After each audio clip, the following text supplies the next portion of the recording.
Erev Tov, Shalom Uvracha, Parashat Mishpatim cette semaine, une fois que les Béné Israël, ils ont atteint le sommet, c'est-à-dire le sommet spirituel dans Parashat Yitro, lorsqu'ils ont reçu Mahamad Har Sinai, les Aseret Adiberot, alors directement la Torah nous projette dans Parashat Mishpatim, où là on va parler justement des Mishpatim, c'est-à-dire des lois qui sont sikhlites, qui sont logiques, et donc que toute société se doit d'adopter.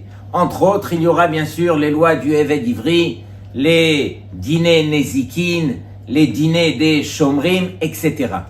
Mais ce que j'aimerais essayer d'expliquer ce soir, comment se fait-il que lorsque les Béné Israël ont reçu justement les Aseret Adiberot, alors la Torah, elle fait un hefsek, elle fait une coupure, depuis le moment où ils ont reçu les Aseret Adiberot, jusqu'à la fin, la toute fin de Parashat Mishpatim, où il est enseigné là-bas, regardez bien, Vaikar Sefer Aberit, donc Moshe Rabbeinu a pris Sefer Aberit, la Torah, Vaikra Beozne Ha'am, il a appelé donc dans les oreilles du peuple, Vayomeru Kol Asher Diber Hashem Naase Venishma.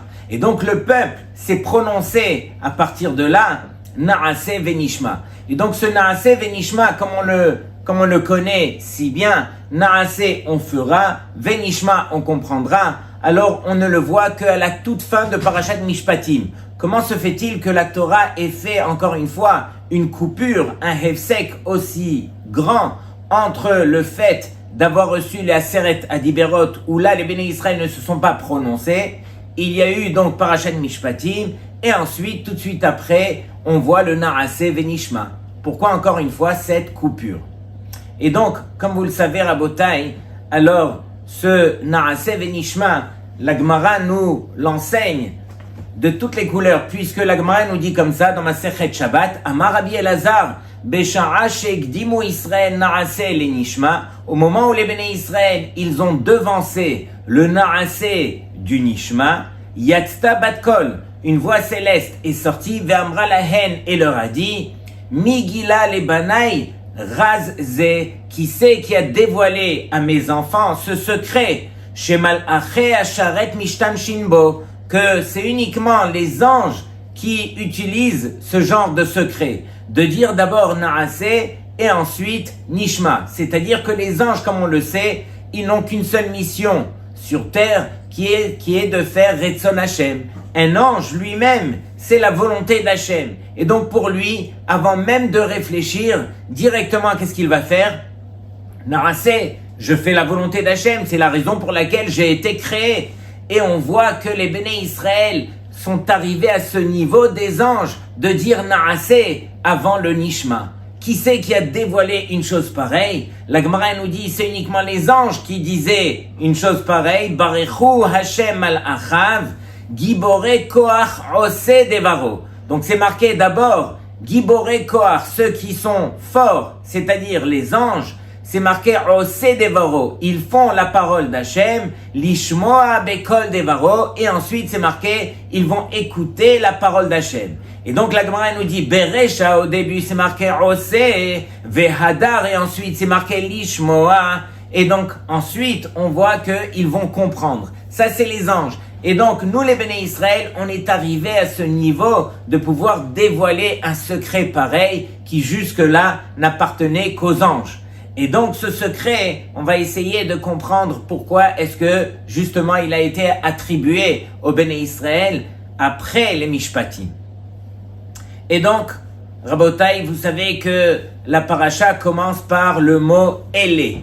Et Rashi ramène le Midrash de dire que partout où il est enseigné dans le Mikra, le mot « Ele », c'est « Posel et Arishonim », c'est-à-dire ça vient repousser les premiers enseignements.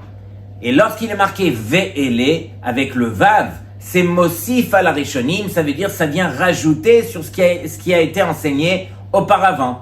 Et ici, de quoi est-ce qu'il s'agit? De même que les Aseret Adiberot ont été enseignés au Har Sinai, de même les Mishpatim. Les Mishpatim, eux aussi, ils ont été enseignés au Har Sinai. Et on pose la question, on dit, mais quel est le chidouche ici? Pourquoi tu as dû choisir les Mishpatim pour me dire que les Mishpatim, ils ont été eux aussi enseignés au Har Sinaï. Toute la Torah, elle a été enseignée au Har Sinaï. Pourquoi est-ce que tu vas pointer du doigt, les Mishpatim plus que d'autres halachot? Sur cela, on répond, du fait que les Mishpatim, comme on a dit, c'est des lois qui sont sichliot, qui sont logiques et qui doivent appartenir à toutes les sociétés, que ce soit les Juifs comme les Goïm, puisque pour vivre dans une société, on se doit d'avoir des lois qui permettent à la société d'être régie de façon normale. Et donc ici, on aurait dit que du fait qu'on aurait pu les déduire de manière logique, alors ce sont des choses que même les hommes peuvent inventer. Pendant que non, la Torah, elle vient te pointer du doigt que même ces lois logiques, on les a reçues au Har Sinaï, et heureusement qu'on les a reçues au Har Sinaï.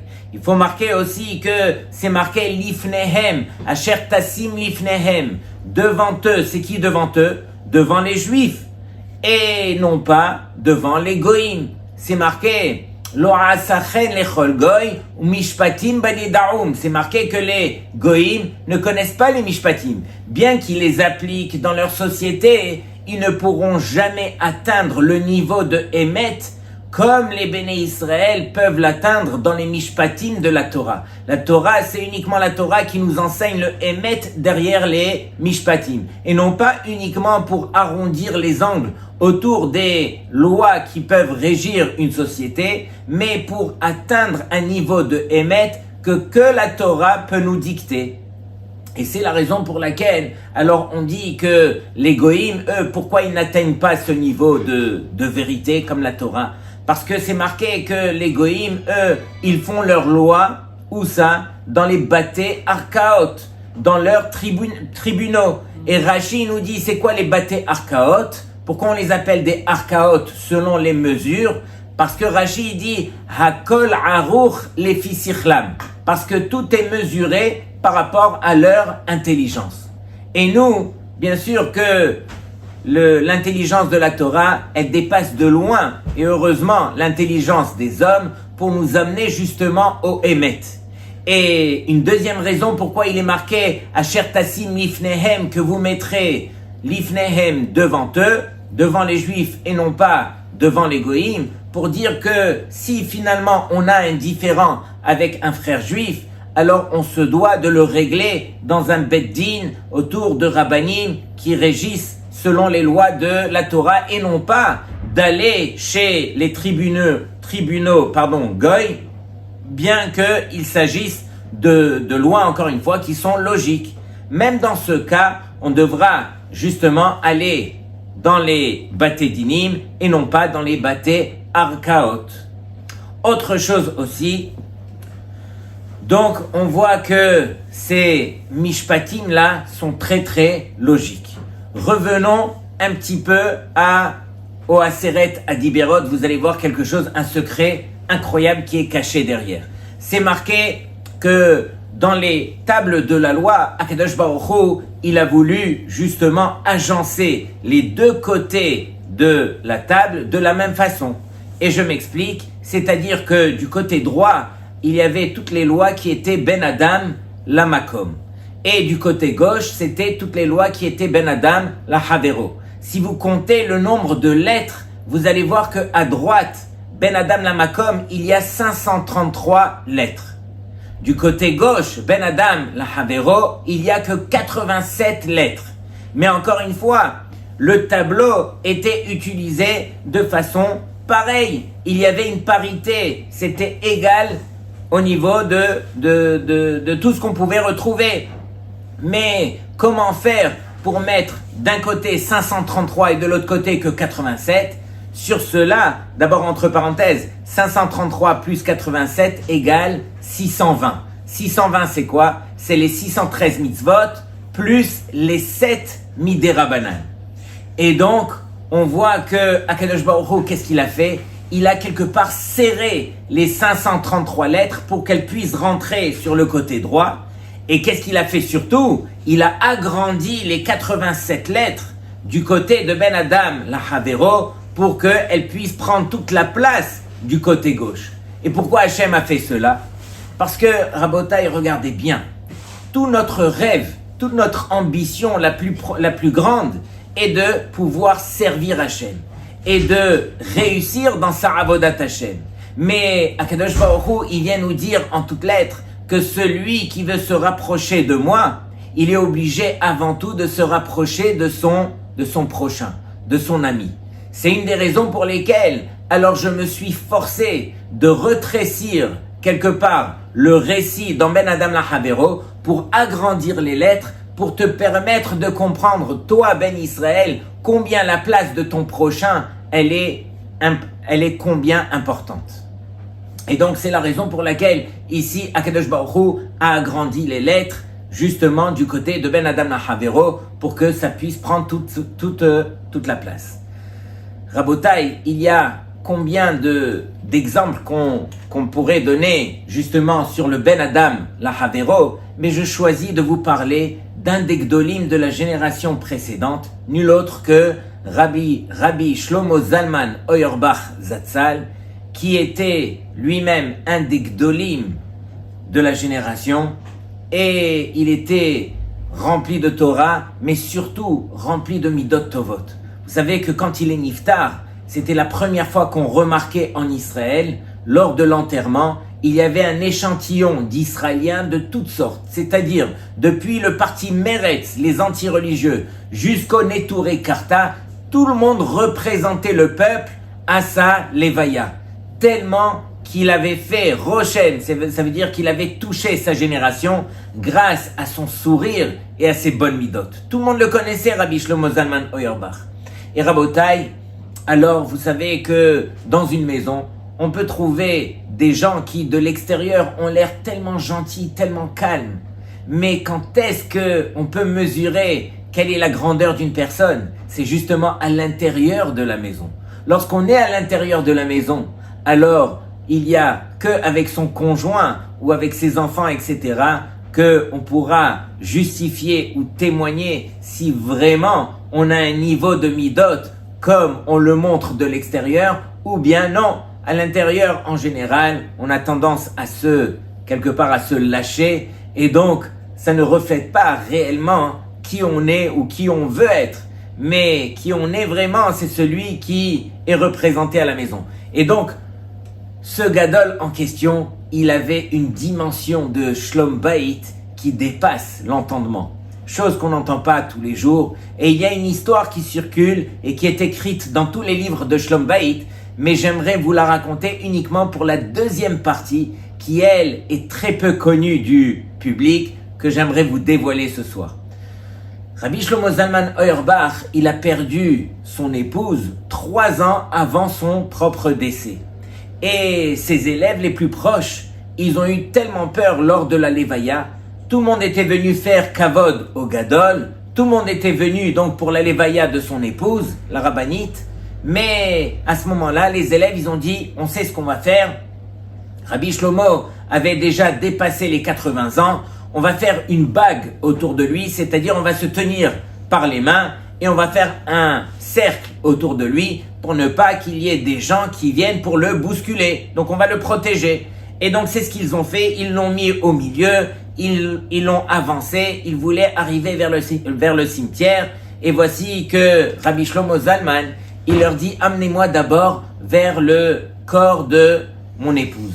Et donc ils l'ont amené, et voici qu'il s'adresse à son épouse, le moment de vérité juste avant que on vienne pour enterrer la rabbinite. Et à ce moment-là, il lui dit, chérie, tu sais très bien que je ne t'ai jamais fait quoi que ce soit de mal dans toute ma vie. 54 ans de mariage, il témoigne une chose pareille devant tout le monde. Il n'a jamais fait quoi que ce soit de mal à sa femme, et donc il n'est pas tenu de lui demander ni slicha ni mechila. Mais il lui dit, mais le minhag est de demander mechila, c'est la raison pour laquelle il lui a demandé mechila. Mais Rabotai, il était arrivé à cette dimension de pouvoir témoigner à un moment aussi sérieux, aussi poignant, qu'il n'avait jamais fait quoi que ce soit de mal à son épouse, et donc ils ont été et ils l'ont enterré. Entre parenthèses, vous savez très bien que c'est uniquement le corps qu'on va enterrer, mais la personne elle-même ne meurt pas.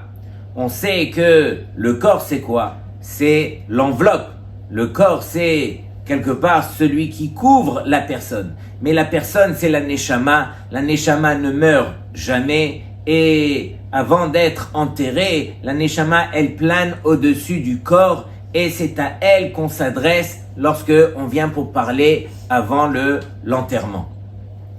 Et donc, ils ont enterré la femme et sur le chemin du retour, un de ses élèves justement qui faisait la bague, il lui a dit que Kvod Harav, c'est moi qui vous ramène à la maison. Il l'a ramené en voiture à la maison et pendant la route, il lui dit que Kvod Harav, vous savez que je suis un de vos élèves et je suis désolé, mais c'est plus fort que moi, je me dois de vous poser la question. Je sais que c'est un moment qui est des plus sensibles, mais Torah hi velilmod ani tzarich, j'ai besoin de comprendre la Torah. Est-ce que entre vous et votre épouse, il n'y a jamais eu de différend? Vous avez toujours été d'accord? Comment est-ce que vous avez pu témoigner une chose pareille que vous n'aviez pas à lui demander Mechila pour quoi que ce soit? C'est pas possible. Vous vous êtes jamais disputé.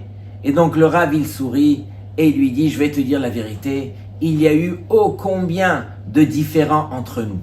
Combien de fois j'ai voulu, bien sûr, lui faire un reproche et combien de fois je lui ai fait des reproches. Mais je me suis obligé, depuis le premier jour de mon mariage, de ne faire un reproche que comme ce que la Torah nous ordonne de faire un reproche. C'est-à-dire que j'attendais d'abord le moment opportun pour lui faire le reproche. Et avant de lui faire le reproche, alors je m'étais obligé d'abord de construire ma relation au niveau justement de faire des compliments. Si j'étais à même de pouvoir lui faire un compliment à ce moment-là, alors là j'aurais pu lui faire un reproche. Et comment je procédais?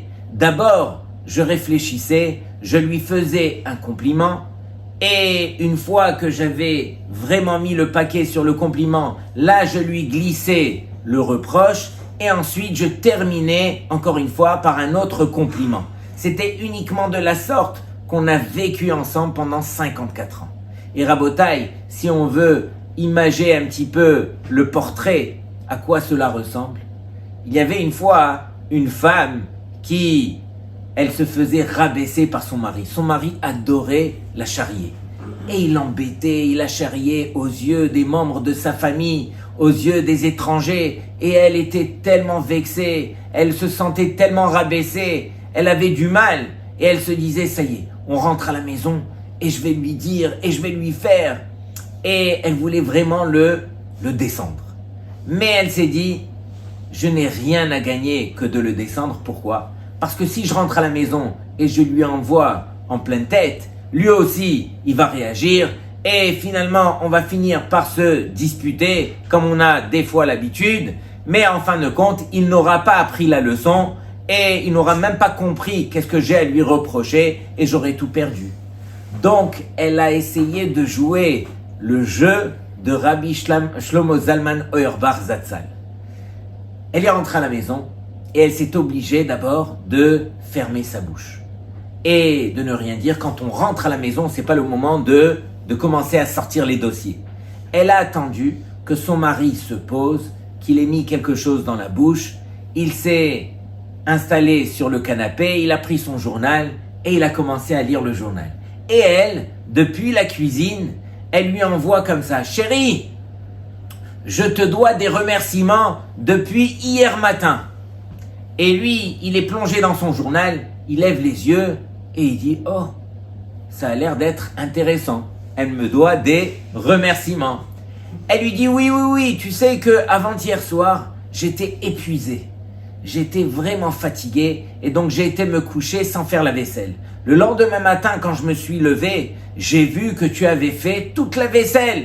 Et la vérité, bravo. » Et entre nous, il n'y avait que 2 assiettes dans l'évier, mais pour lui faire plaisir, elle lui a dit, « J'ai vu que tu as fait toute la vaisselle. » Et le mari, il entend ça, et elle lui dit, « Je sais que tu as un cœur qui est en or. » Et une femme qui est Chachama, qui est très intelligente, elle rajoutera les mots suivants. Je sais que tu as un cœur Zahav, un cœur en or, et que tu l'as hérité de ta maman. Quand on dit une chose pareille, alors c'est sûr que on a vraiment marqué les bons points. Et à partir de là, alors le mari, ça y est, il est en train de planer sur son nuage. Et là, la femme, elle lui dit, non mais je vais te dire aussi la vérité. On était chez mon frère hier et tu m'as rabaissé et tu as dit comme ça et tu m'as fait honte et je me suis senti tellement vexé. Et donc lui, il entend ça, il sait plus où se mettre et il lui dit, non chérie, ne t'en fais pas, c'est la dernière fois, je m'excuse et tout. Et enfin, elle termine en lui disant, mais tu sais chérie, je souhaite à toutes les femmes d'avoir un mari aussi bon que toi. Et donc, elle termine encore une fois par des compliments. Rabotaï, c'est une histoire, mais c'est une réalité. Quelqu'un qui veut apprendre à se rapprocher de son prochain, c'est ça Parashat Mishpatim. Pourquoi est-ce que la Torah, elle a attendu de témoigner le Naaseh Venishma à la toute fin de Mishpatim et que les Béné Israël ne se sont pas prononcés une fois qu'ils ont reçu directement les Aseret Adiberot? Parce que la Torah, elle vient nous dire, mais non, mais les mishpatim, c'était le plus important. C'est quoi les mishpatim? Ce sont encore une fois les mitzvot qui ont attrait, ben Adam la Havero. Rapproche-toi de ton prochain si tu veux apprendre à te rapprocher d'Hachem. C'est ça le message de la Torah. C'est une des raisons pour lesquelles Akadosh Baruch Hu, il a écrit en grand le ben Adam la Havero qui est sur les Aseret Adiberot pour nous rappeler que le prochain, il a toute sa place. Si tu lui accordes le kavod, alors enfin tu pourras te rapprocher d'Hachem. Combien on se doit de travailler les mishpatim avant de pouvoir toucher à tout ce qui est ben Adam, la makom. Shabbat shalom lekulchem.